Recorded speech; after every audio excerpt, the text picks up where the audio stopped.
the word that Isaiah, the son of Amos, saw concerning Judah and Jerusalem.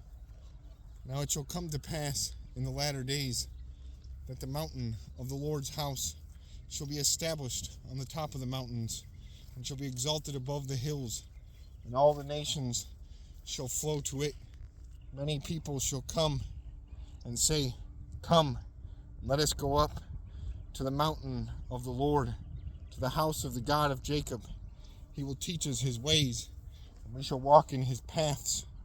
For out of Zion shall go forth the law, and the word of the Lord from Jerusalem. And he shall judge between the nations, and rebuke many people. They shall bear the sword, their swords into plowshares, and their spears into pruning hooks.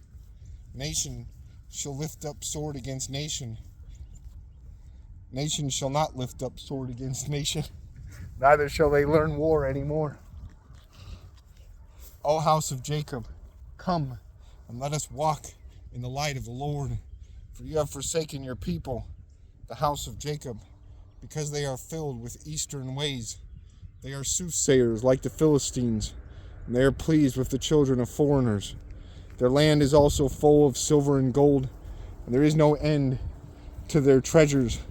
Their land is also full of horses, and there is no end to their chariots. Their land is also full of idols.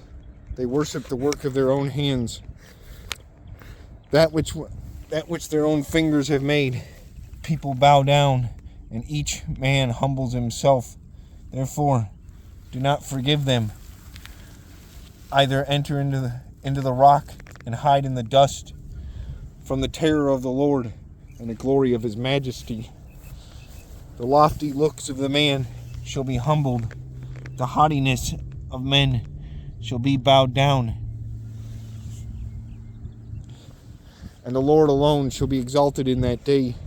For the day of the Lord of hosts shall come upon everything proud and lofty, upon everything lifted up, and it shall be brought low, upon all the cedars of Lebanon that are high and lifted up, and upon all the oaks of Bashan, and upon all the high mountains, and upon all the hills that are lifted up, upon every tower, and upon every fortified wall, upon all the ships of Tarshish, and upon all the beautiful sloops.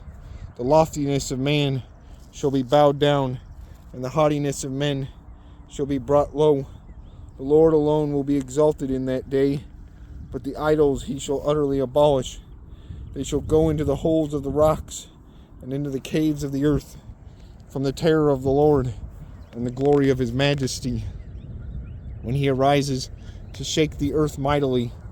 In that day a man will cast away his idols of silver and his idols of gold, which they made, each for himself to worship, to the moles and bats, to go into the clefts of the rocks and into the crags of the rugged rocks, from the terror of the Lord and the glory of his majesty, when he arises to shake the earth mightily.